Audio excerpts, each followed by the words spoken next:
Toija built, he's a sculptor here who makes small little guys and big guys who have always kind of very strange looks on their faces, and so this is called Bad Bad Boy by Tommy Toija, and it was in 2014 an exhibition. It was called, what was it called? Mutatis Mutandis, something like that. That's it, I forgot. And so he actually used to be right in front of the presidential palace in the city center in 2014. There was this year of Helsinki festival weeks, and then they moved him here. So everybody who comes with the cruise ship has kind of first love here in Helsinki. Everybody in the city lives in an apartment. Well, we have, of course, this is the city center. Helsinki is quite stretched out, so we have actually residential areas where you can live in a detached house, or in these, there are 2 houses together or 4 houses in a row. But typically here in the city center, the ground is so expensive that typically, yeah, people live in apartments. And you are looking at prices, I mean, we have the euro here, and you are looking in this area at prices if you want to have a normal apartment, 2-room, 3-room apartment, they start at 400,000, 500,000. And then if you have Art Nouveau buildings, you easily pay 600,000 for a 2-room apartment. And they are not large, yeah, in this city center here. And if you have sea view, okay, then you better hold up and bring a little bit more money.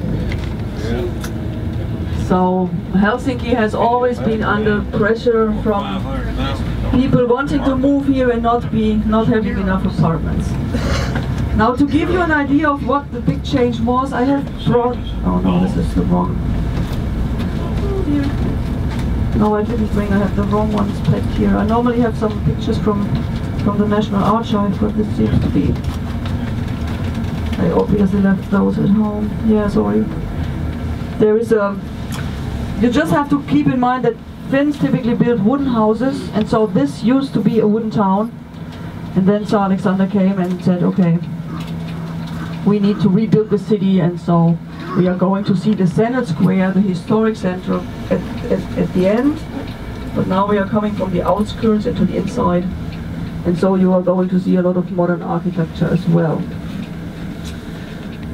Now, as Finland today is still a bilingual country, so we have Finnish as the main language, but there is a second language. So who wants to guess what might be the second language here? Russia.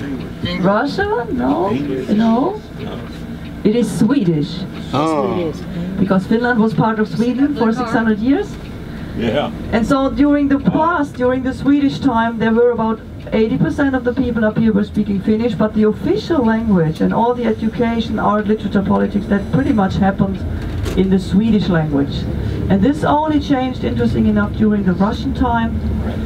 So in 1860, Tsar Alexander II, he signed a language decree, and after that Finnish and Swedish were the official languages here in the country.